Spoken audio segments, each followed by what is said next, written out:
sus boletines tienen el tema de hoy, el pasaje que vamos a leer hoy, los fundamentos de los justos.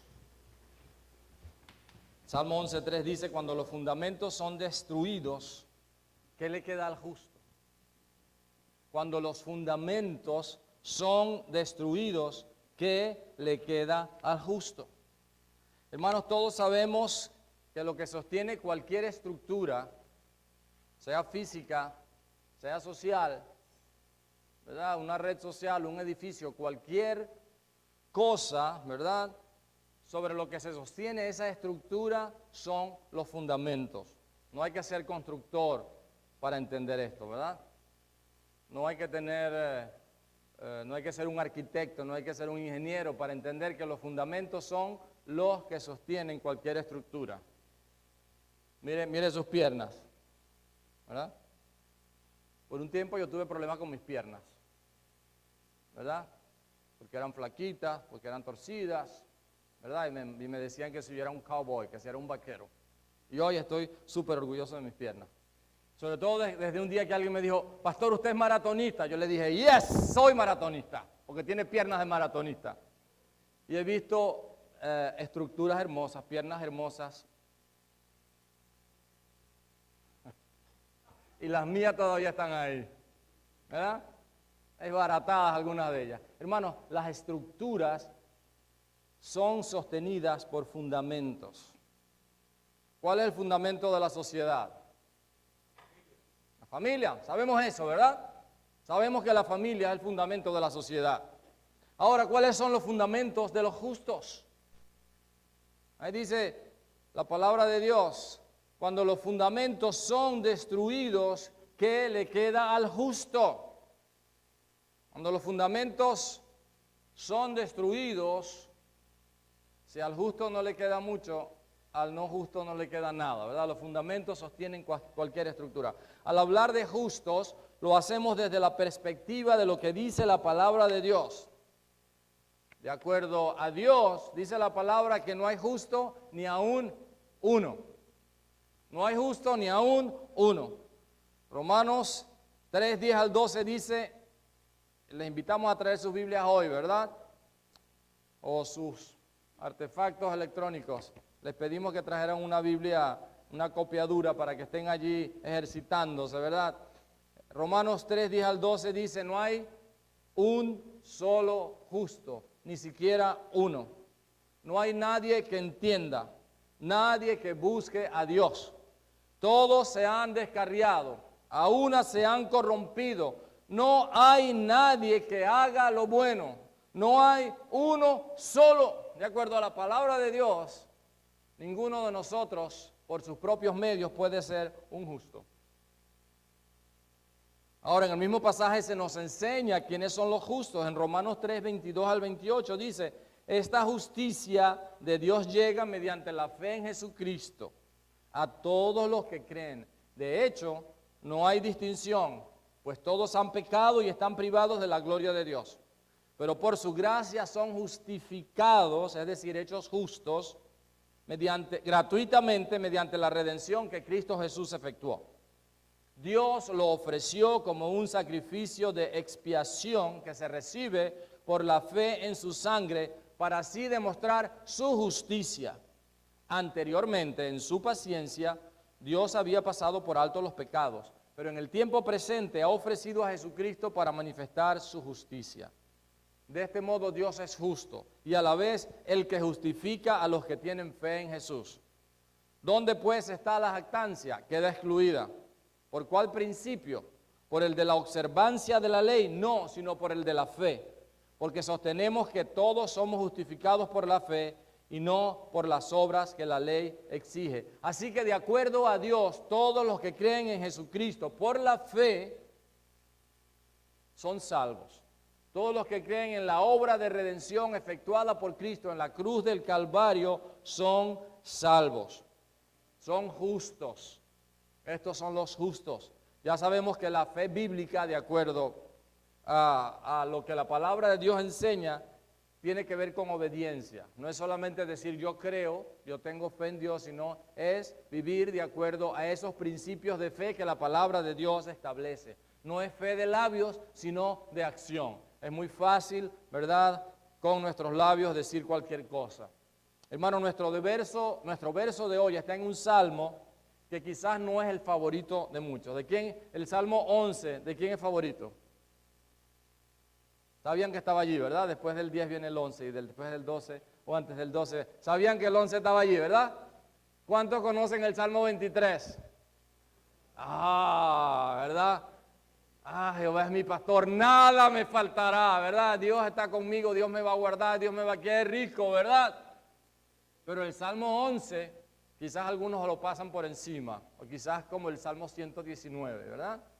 Felicito al equipo de adoración que están teniendo un devocional todos los días basado en los salmos, ¿verdad? Y estoy pensando, ¿cómo vamos a hacer cuando lleguemos al Salmo 119? Bueno, lo vamos a tener que dividir, pero no lo vamos a pasar por encima, ¿verdad? Así que nuestro verso de hoy está en el Salmo 11. Ese salmo tiene unas verdades fundamentales, más que nunca, hoy más que nunca, fundamentales, fundamento en la realidad que nosotros estamos viviendo. Vamos a leer entonces el Salmo 11, ¿verdad? Los versículos 1 hasta el 7, vamos a leer allí. Dice, en el Señor hallo refugio. ¿Cómo pues se atreven a decirme, huye al monte como las aves? Vean cómo tensan sus arcos los malvados, preparan las flechas sobre la cuerda para disparar desde las sombras contra los rectos de corazón. Cuando los fundamentos son destruidos, ¿qué le queda al justo? El Señor está en su santo templo, en los cielos tiene el Señor su trono y atentamente observa al ser humano, con sus propios ojos lo examina. El Señor examina a justos y a malvados y aborrece a los que aman la violencia. Hará llover sobre los malvados ardientes brasas y candente azufre. Un viento abrasador será su suerte. Justo es el Señor y ama la justicia. Por eso los íntegros contemplarán su rostro. Tremendo salmo, tremenda verdad de la palabra de Dios. Pero cuando los fundamentos son destruidos, ¿qué le queda al justo? En este salmo observamos varias cosas importantísimas, mis amados. En primer lugar, que Dios es nuestro refugio. ¿A dónde huimos cuando tenemos temor?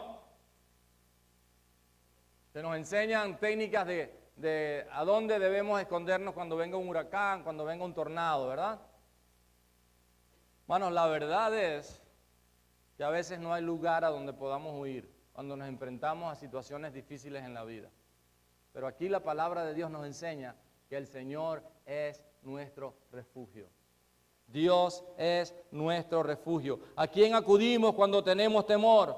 Fíjense lo que le dicen los amigos aquí del salmista. Le dicen, huye a cual ave a los montes, huye, ¿verdad? Cuando vienen situaciones difíciles a nuestra vida podemos huir. ¿A dónde huimos nosotros? Hay quienes huyen en el alcohol, hay quienes huyen en placeres, hay quienes huyen, se esconden en el trabajo y hacen una serie de cosas tratando de huir de la realidad que están viviendo porque no son capaces de enfrentar su situación. Algunos consumen drogas y dicen, no, yo me escondo aquí, ¿verdad? Yo huyo, así yo estoy high, estoy en una nota y todos huimos, o todos tienen la tendencia más bien a huir. Pero aquí la palabra de Dios nos enseña que el Señor es nuestro refugio, que no debemos huir cuando tenemos situaciones difíciles en nuestra vida, sino que debemos buscar refugio en el Señor. Debemos buscar refugio en nuestro Dios. ¿A quién huiremos? Señor, ¿a quién iremos? Cantamos una canción. Varios versículos de la palabra de Dios implican, ¿verdad? ¿A dónde vamos a ir? ¿A quién vamos a ir? Al Señor. Al Señor. Si usted está desesperada, desesperado, no huya a los brazos de alguien más, ¿verdad? Mujeres desesperadas huyen a los brazos de cualquiera y después siguen más desesperadas, pensando que alguien puede suplir sus necesidades. Nadie va a suplir sus necesidades sino el Señor, su verdadera necesidad. Hombres desesperados huyen a los brazos de cualquier otra o huyen en drogas, en situaciones, ya hemos mencionado eso, ¿verdad?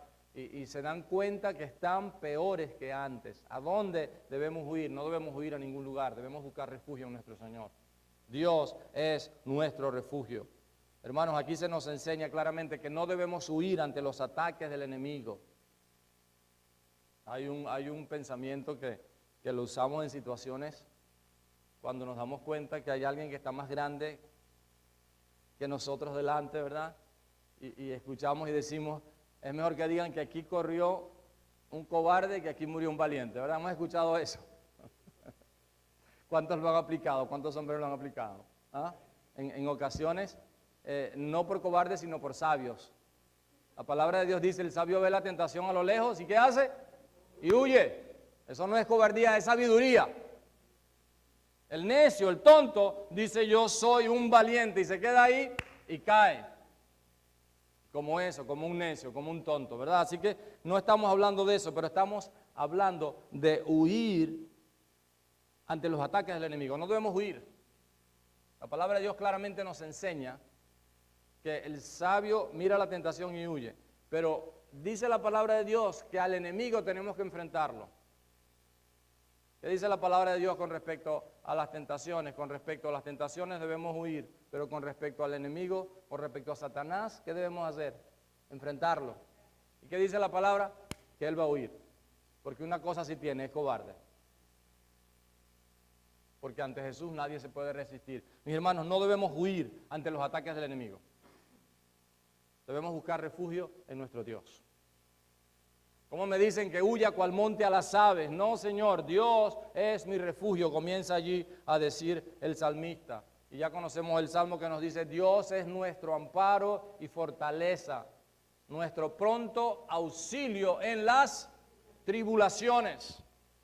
Hermanos, Dios es nuestro refugio, Dios es nuestra fortaleza, Dios es nuestro estandarte, Dios es nuestro castillo. A Él podemos acudir en cualquier momento y enfrentar cualquier cosa.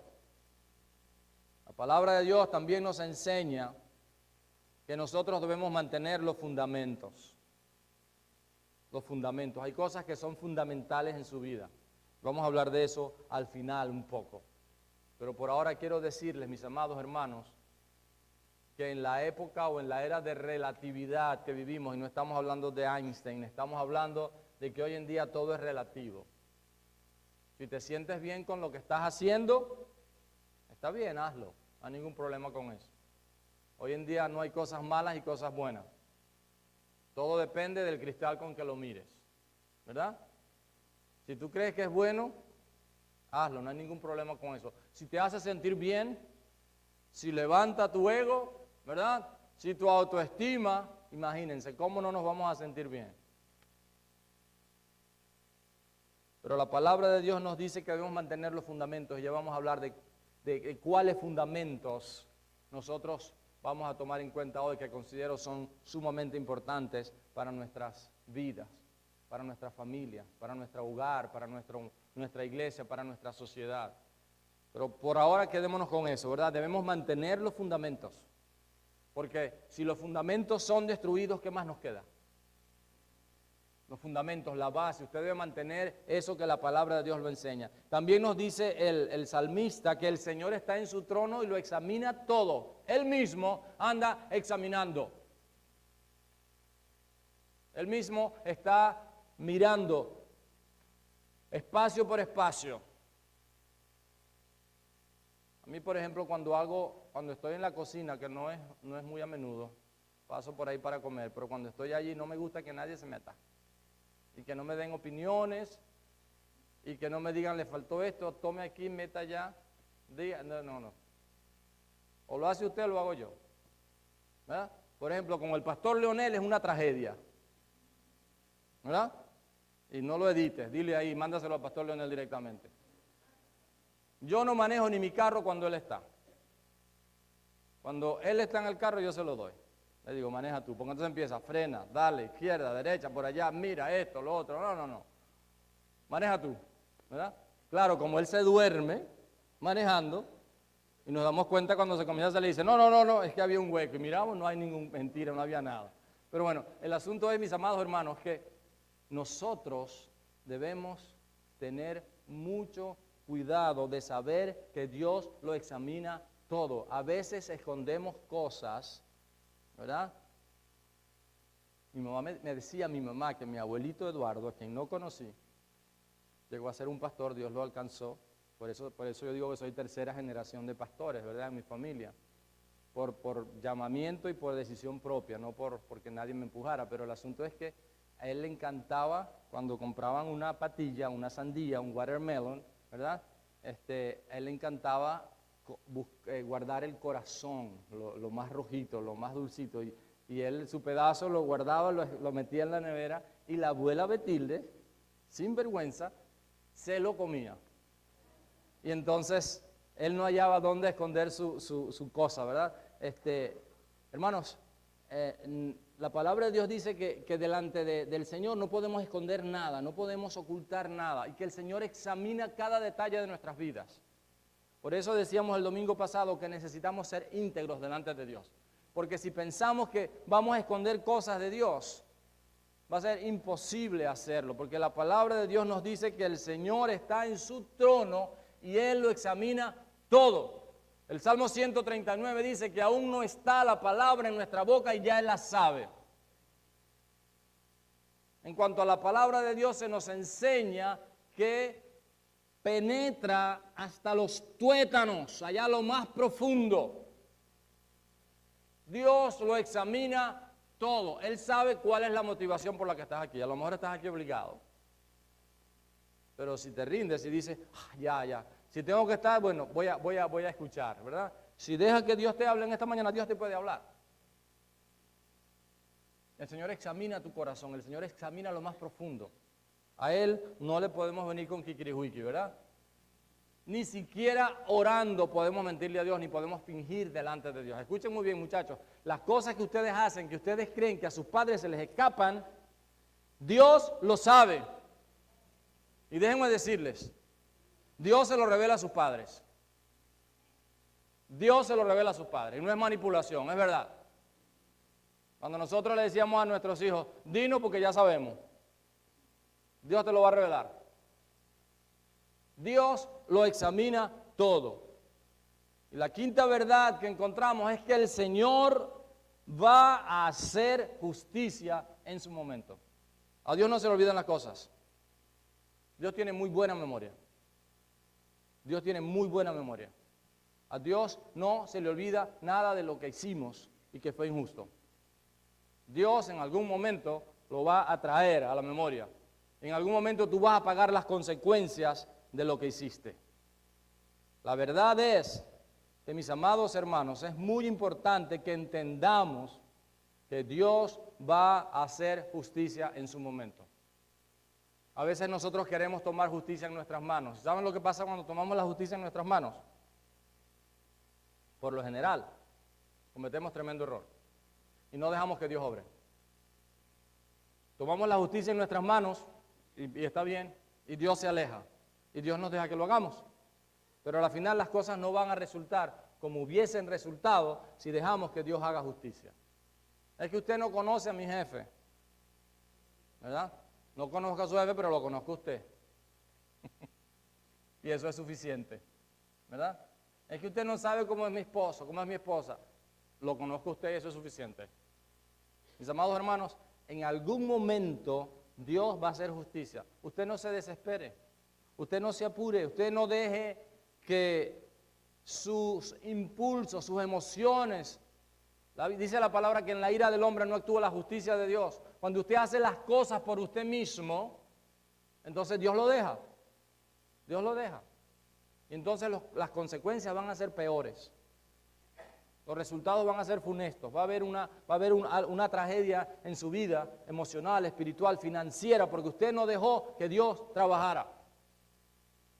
Dios va a hacer justicia en su momento. Ahora, ¿cuáles son los fundamentos de los justos? ¿Cuáles son los fundamentos de los justos? Entendemos que también la palabra de Dios nos enseña que debemos hacer actos de justicia. Es decir, debemos hacer las cosas que son apropiadas delante de los hombres y para Dios. Debemos comportarnos de una manera que sea de bendición para los demás. Pero para nosotros, ¿cuáles son los fundamentos de los justos? Yo pensé en algunas de estas cosas. Primero, Dios. Dios debe ser nuestro fundamento. El Dios que la palabra de Dios enseña. El Dios que se nos enseña en las Escrituras. Dios debe ser nuestro fundamento. Escucho a algunos cristianos hablando de filosofía y de lo que dice este, de lo que dice aquel, del psicólogo este, del psicólogo aquel, de aquel pensador, de lo que dice tal persona. Y eso está bien. A veces hay buenos pensamientos, a veces hay buenas ideas. Mis hermanos, pero ninguno de ellos puede regir nuestra vida en ningún sentido. Solamente Dios lo puede hacer. Solamente Dios lo puede hacer. ¿Qué cree Dios con respecto a esto? Hubo un libro que se hizo famoso hace muchísimos años, ¿verdad? Fue un clásico aquí en los Estados Unidos, en muchos lugares. ¿Qué haría Jesús? What would Jesus do? En el caso de que tuviera una situación. ¿Qué haría Jesús en ese momento? Hermanos, Dios debe ser nuestro primer fundamento. A veces pensamos, ¿cómo se va a sentir esta persona si le digo la verdad? ¿Cómo se sentiría Dios si le miente? ¿Qué pasaría si yo hiciera lo correcto en mi trabajo? ¿Cómo se siente Dios si hace lo incorrecto? ¿Qué pasaría si en algunas situaciones legales que tengo, en algunas situaciones en las que vivo, en este país o en cualquier lugar, yo dijera la verdad? Las cosas no se me darían. ¿Cómo se siente Dios cuando tú no haces lo que es justo? Cuando tú no dices la verdad, cuando tú no actúas de acuerdo a lo que la palabra de Dios te enseña, y ese es nuestro segundo fundamento, la palabra de Dios. ¿Qué enseñan las Escrituras? ¿Verdad? Muchos hermanos que me conocen de años saben que siempre les decía, eso no es bíblico. Cuando alguien proponía algo que no estaba basado en las Escrituras, yo siempre les decía, eso no es bíblico. Y hermanos aún me saludan y me dicen, pastor, ¿es eso bíblico o no? Porque son las sagradas Escrituras las que deben enseñarnos a nosotros cuál es la mente de Dios. Por ejemplo, uno de los versículos más odiados, más rechazados, más atacados en toda la palabra de Dios, ¿saben cuál es? Génesis 1:1. Génesis 1:1. ¿Qué dice Génesis 1:1? En el principio creó Dios los cielos y la tierra. En el principio Dios. Y ese versículo es muy atacado. ¿Por qué? Porque de aquí parte todo. Porque si Dios es el creador, si Dios es Dios, entonces Él es la verdad. Él enseña la verdad. Su palabra es verdad. Entonces debemos someternos a lo que Él dice. Pero cuando queremos decir que Dios no es lo que la palabra de Dios dice, y cuando Dios no es Dios, y queremos añadir otros elementos y diluir esa verdad, la verdad de Dios y la verdad de su palabra, entonces ya las cosas comienzan a ser relativas, ya las cosas no son absolutas. La palabra de Dios es absoluta. Y hay cosas malas y hay cosas buenas. Hay pecado y hay cosas que debemos llamarlas por su nombre, ¿verdad? En el principio creó Dios los cielos y la tierra. ¿Cuál es el siguiente versículo, en mi opinión, que es muy atacado? Juan 1:1. ¿Qué dice Juan 1:1? En el principio era el verbo, y el verbo era con Dios, y el verbo era Dios. Este verso, ¿verdad? Cuando habla de verbo, este verso se refiere a la persona de Jesucristo. Y es odiado porque es obvio que al ser Jesús Dios, todos los demás pseudo dioses con D minúscula quedan excluidos, quedan fuera. Entonces solamente hay un Dios, que es Jesucristo, el único mediador entre Dios y los hombres, Jesucristo hombre. El único que puede perdonar pecados, el único que puede dirigir tu vida si tú se lo permites. Es el Señor del universo, el Creador. En el principio era el verbo, en el principio era Jesús, ya era, existía, es eterno. Jesucristo es Dios hombre. Mis hermanos, la palabra de Dios, y ese es nuestro fundamento. Y no podemos obviar, no podemos eliminar ninguno de los versículos de la palabra de Dios.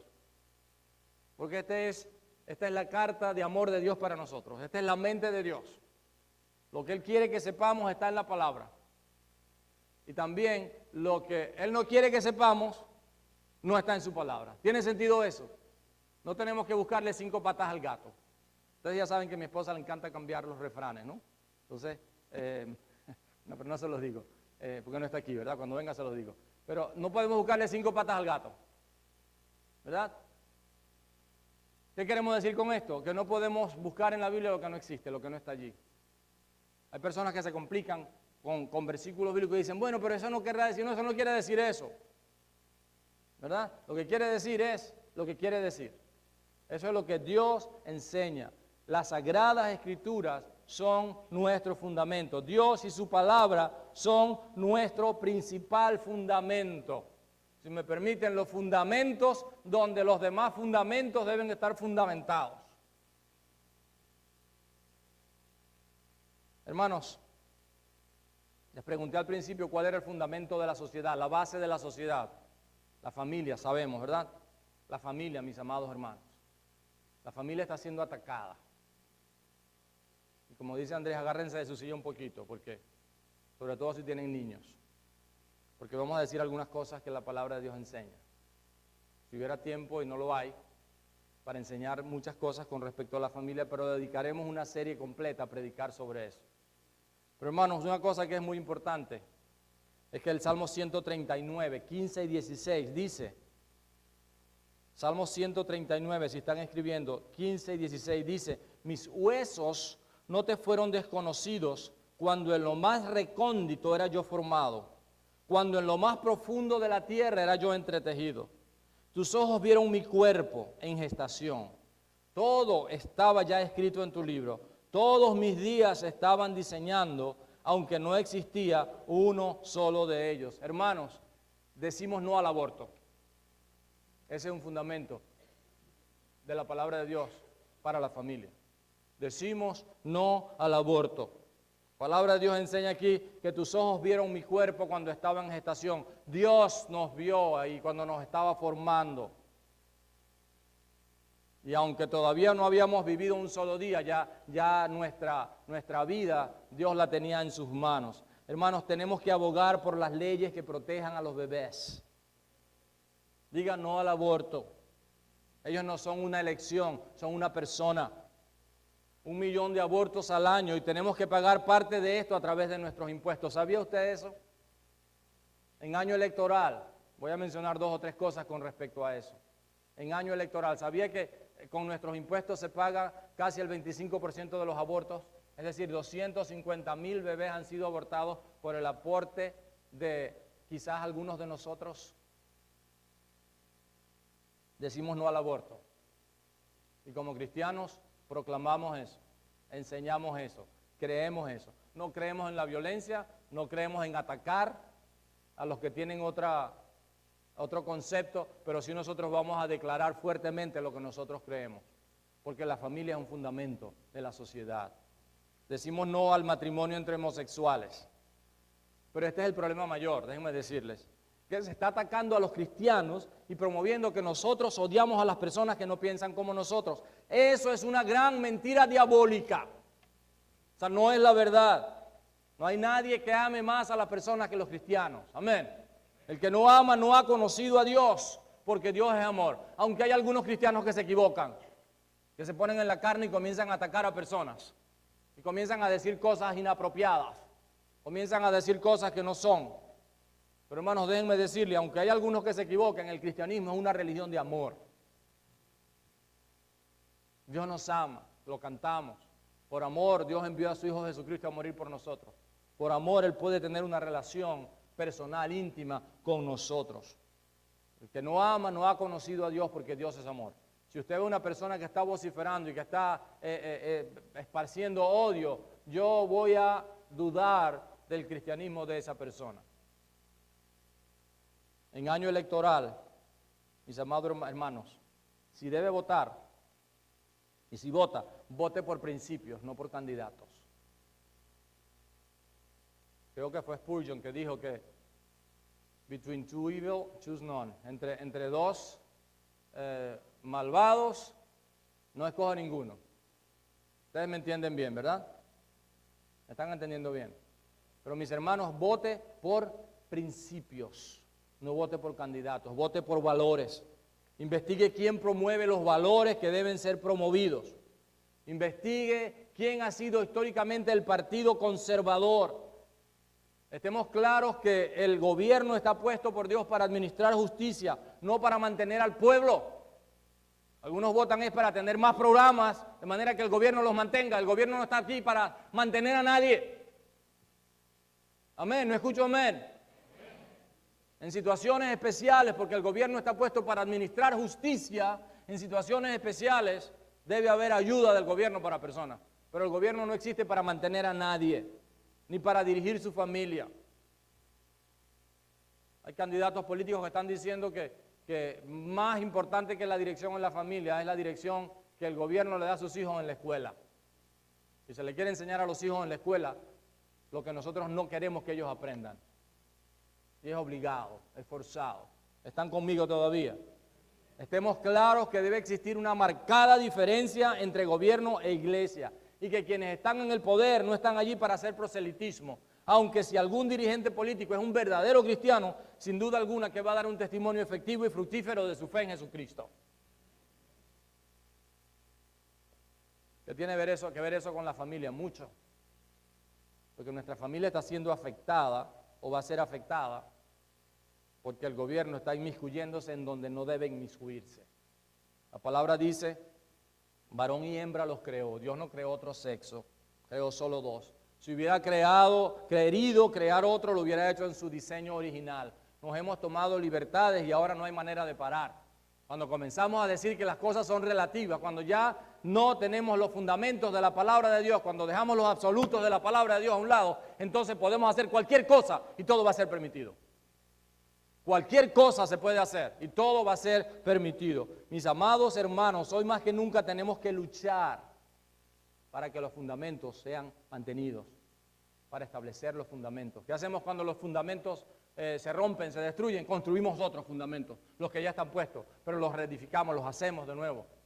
Y nosotros tenemos que luchar por eso. Esto no significa, insisto en eso, que debemos atacar personalmente a nadie, no debemos ofender a nadie, mucho menos insultar. Porque si estamos enseñando la palabra de Dios, no hay necesidad de eso. Tanto la Biblia como Jesús son ofensivos en sus principios. ¿Por qué? Porque la gente no quiere aceptar que Dios es el creador, porque no quieren aceptar que Jesucristo es Dios y que la palabra de Dios es la verdad absoluta de todos los tiempos y que el cielo pasará y la tierra pasará, pero sus palabras no van a pasar. Eso es ofensivo. Eso es ofensivo para las personas. ¿Por qué? Porque las personas quieren seguir sus propios impulsos, sus propios valores y porque las personas quieren a la final ser dioses. Esa es la verdad. Ellos quieren regir sus propias vidas. Recordemos, mis amados hermanos, que la nueva moralidad no es más que la vieja inmoralidad. Esa es la verdad. Pero no puedo, padres, hablar de fundamentos si no hablo de la educación de nuestros hijos, nuestra familia, fundamentos de la familia, Dios, su palabra, la familia. Estoy muy inquieto y ¿por qué no preocupado? Porque veo a muchos padres que no han entendido a profundidad la lucha que se está viviendo. Hermanos, esto es serio. Esto no es lucha contra sangre y carne, sino contra principados y potestades. Hay padres cristianos que están perdiendo las batallas contra la homosexualidad. Es triste ver a padres cristianos cuyos hijos declaran que son homosexuales, que son lesbianas. Es muy triste. Padres cristianos están perdiendo la batalla contra la inmoralidad sexual. Sus hijos están haciendo cosas que no deben. Están haciéndose daño, están haciéndole daño a alguien más, sobre todo están ofendiendo a Dios y su palabra. Estamos perdiendo las batallas contra la vanidad, contra muchas otras cosas a las cuales hoy se enfrentan nuestros hijos. Aunque los hijos van a tomar sus propias decisiones, nosotros como padres, al menos mientras vivan con nosotros, debemos crear un ambiente en donde Dios y su palabra sean una prioridad. ¿Me están escuchando, padres? ¿Es Dios y su palabra una prioridad en su hogar? ¿O lo es la tecnología, o lo es la televisión, o lo son otras cosas? ¿Qué pasaría si usted ve que en su casa se meten unas culebras venenosas? Y ve a sus hijos por allí. Usted diría, no, ellas siempre entran aquí. No hay ningún problema, ¿verdad? O si tenemos problemas con que haya culebras venenosas en nuestra casa. ¿Hay o no hay problemas? Lo hay, claro que lo hay. Pero sin embargo, todos los días en nuestras casas hay cosas que están pasando que son peores que el veneno de una culebra. Y nosotros las permitimos. Mis amados hermanos, aunque nuestros hijos toman sus propias decisiones, la palabra de Dios dice que instruyamos al niño en su camino y aun cuando fuere viejo no se apartará de él. Él va a tener que tomar su propia decisión. Pero mientras estén con nosotros, mantengámoslo protegido con Dios y su palabra. Debemos crear un ambiente en donde Dios y su palabra sean una prioridad. Los padres están perdiendo la batalla contra la rebeldía porque eso es lo que el mundo enseña. La Biblia enseña que los padres deben ser la autoridad, pero hoy en día los muchachos quieren hacer lo que quieren y toman sus propias decisiones en cosas elementales y luego en cosas más importantes. Estamos perdiendo la batalla contra la tecnología. Los muchachos tienen hoy muchas cosas en sus teléfonos y los padres ni se enteran. Porque los padres tienen un password, ¿verdad? Tienen una contraseña, pero tienen una contraseña sobre esa contraseña y le dan a ustedes la que él quiere que usted vea. Y entonces los muchachos hacen en los teléfonos lo que ellos quieren hacer. Hermanos, déjenme serles honestos, he querido prohibir, ¿verdad? Pero, pastor, ¿cómo lo va a hacer si tiene un iPad y tiene un teléfono, verdad? He pensado en que deberíamos prohibir el uso de los teléfonos para leer la Biblia, para los adolescentes, porque bueno, pero esto es asunto de cada padre, esto es asunto de cada uno de nosotros, esto es decisión nuestra. Los maestros han notado que en algunas de las clases algunos de los muchachos están con sus teléfonos y que leyendo la Biblia, pero un tema bien difícil, ¿verdad? Amén, ¿verdad que sí? Es un tema difícil. Y si no les ponemos control a nuestros muchachos a la edad que tienen, si no le ponemos control a nuestros hijos en esto de la tecnología, hermanos, vamos a tener serios problemas si no los estamos teniendo ya. No es fácil, pero si los padres no tienen cuidado de esto y no se ponen duros, se aprietan el cinturón, los hijos están en una situación muy vulnerable porque son adolescentes, no son maduros todavía, ni emocionalmente, ni físicamente, ni espiritualmente, aunque ellos se creen que son lo más grande, ¿verdad? Otra cosa, mis amados hermanos, el idioma. Pastor, ¿de qué está hablando? Estoy hablándole de fundamentos que son importantes a la familia, a lo que somos Grace en español, a lo que es la familia latina aquí en Grace en español y aquí en esta comunidad.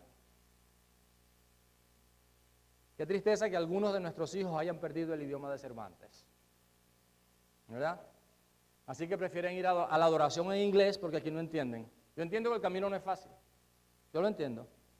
Algunos padres hasta dicen que la adoración o la predicación para los hijos es aburrida, yo entiendo. Yo soy aburrido a veces hasta para mí mismo. Yo entiendo eso, qué tristeza. Si hubiera sido aburrida para mí, para mis hijos, para muchos otros que conozco, qué diferente sería la historia. Pero hermanos, nadie dijo que sería fácil. Sus hijos no tienen ya suficiente diversión.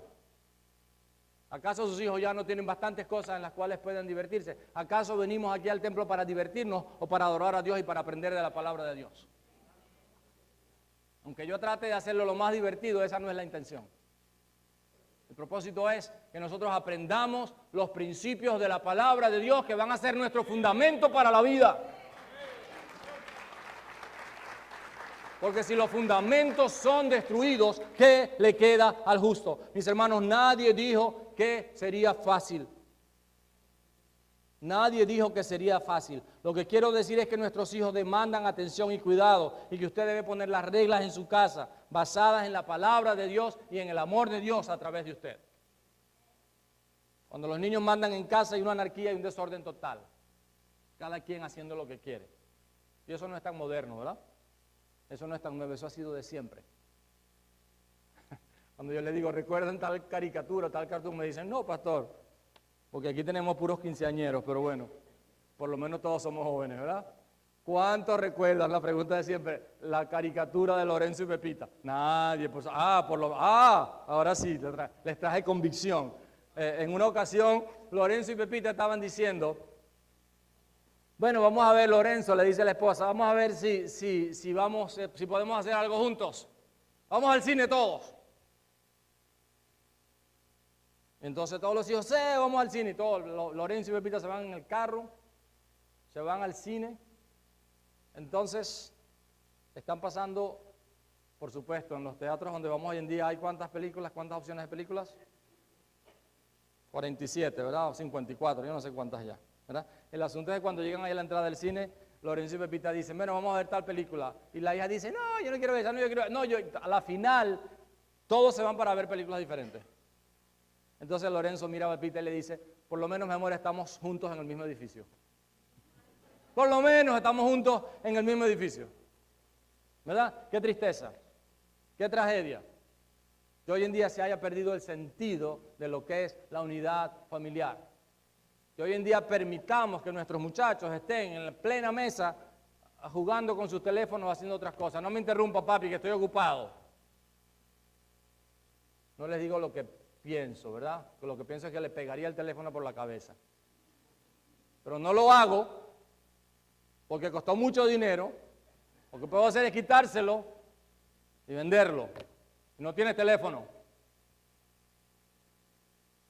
Pero hermano, no estamos hablando en contra de la tecnología, en contra del iPad, en contra de todo esto que puede ser una bendición. ¿En contra de qué estamos hablando? Estamos hablando en contra de la rebeldía. Estamos hablando en contra de aquello que se opone, que nosotros seamos los líderes espirituales en nuestro hogar que Dios quiere que seamos. Otro fundamento, la iglesia. La iglesia. El primer fundamento es Dios, su palabra, la familia, la iglesia. En Efesios 1, 22 y 23 dice: Dios sometió todas las cosas al dominio de Cristo y lo dio como cabeza de todo a la iglesia. Esta, es decir, la iglesia, que es su cuerpo, es la plenitud de aquel, de Jesucristo, que lo llena todo por completo. Amados, somos la plenitud. Repite esa palabra, la plenitud. ¿Lo pueden repetir todos en voz alta? Somos la plenitud. ¿Verdad? Soy la plenitud, dice la palabra. La plenitud, la totalidad, la mejor manifestación y el único testimonio que la mayoría de las personas que no conocen a Cristo tienen o puedan tener. Usted es la iglesia de Cristo, usted es parte de la iglesia de Cristo. Somos la plenitud de Cristo, somos la iglesia del Señor. Aunque muchos traten de desprestigiar a la iglesia de Jesucristo, la verdad es que dice la palabra que las puertas del Hades no prevalecerán contra nosotros. No contra Grace en español o contra Grace Fellowship, pero contra la iglesia de Jesucristo. Hermanos, ser parte de la iglesia es un privilegio inmenso e inmerecido. Ser parte de la iglesia de Jesucristo es una tremenda bendición. Cuidado cuando se refiera a ella. Cuidado con lo malo que pueda decir de ella. Juntos tenemos que presentarle a Dios, que esforzarnos en presentarle a Dios una novia santa, sin mancha, hermosa, no contaminada. Porque dice la palabra que somos la novia de Cristo. Después de las bodas del Cordero seremos la iglesia, la esposa de Dios, ¿verdad? La esposa de Jesucristo. Pero ahora somos la novia del Cordero. Tenemos que presentar a la novia. Hoy en día no se entiende bien esa figura porque... Y no me dejen meterme en el tema. Pero antes, ¿verdad? Por lo menos lo que se veía, la preparación para una novia era algo hermoso, era algo tremendo. Y había que prepararla en todos los sentidos. Recuerdo que estaba en una consejería matrimonial. Y no estoy hablando de hace muchos años, sino de una madre cristiana con su hija, que la vio y le dijo: te vas a casar, eso es lo que tú le vas a presentar a tu esposo. Y se refería a muchas cosas, su vocabulario, su figura, su aspecto y muchas de las cosas que ella estaba diciendo. Y avergonzó a su hija así delante del pastor, ¿verdad? Y la muchacha dijo: no, tienes razón, mami. Yo tengo que hacer un mejor esfuerzo, un mejor trabajo. Y no estoy hablando aquí de sexismo ni mucho menos. Lo que estoy diciendo es que entender lo que significa presentarle al Señor una novia sin mancha, incontaminada, lo mejor posible. Somos la iglesia de Jesucristo. Somos la iglesia del Señor. Somos la plenitud de aquel, de Jesús, que todo lo llena en todo. Somos la presencia de Cristo en donde estemos. Algunos solamente tendrán ese testimonio. ¿Qué testimonio está usted dando de Jesucristo? Cuando usted llega a algún lugar, la gente dice: ah, ahí viene ese que se cree Cristo. O cuando usted llega a algún lugar dice: qué bendición tenerte aquí en el trabajo, qué bendición que tú eres. Cuando tú llegas es como si algo diferente llegara. ¿Es esa la realidad? ¿Somos la plenitud de aquel que todo lo llena en todo? ¿O hacemos cosas en nuestro trabajo que son dudosas? Porque Dios no es nuestro fundamento. Porque nos olvidamos que la palabra de Dios debe ser lo que nos dirija. Porque tenemos actitudes y hacemos cosas que no son apropiadas delante de los demás. Y la persona dice, cristiano, cristino, ¿verdad? Cristiana nada, Cristina. ¿Están conmigo todavía? Pero cuando entendemos que somos la iglesia de Jesucristo, cuando somos mensajeros, embajadores, representantes del reino de los cielos, entonces vamos a actuar de tal manera que cuando lleguemos a un lugar, la gente va a notar que Jesucristo está allí. Vamos a orar. Y hermanos, hay mucho material en este versículo. Si los fundamentos son destruidos, ¿qué quedará para los justos, verdad? Hermanos, vamos a entender. Vamos en esta mañana a pedirle al Señor que nos ayude a entender la profundidad de lo que este Salmo 11 nos enseña.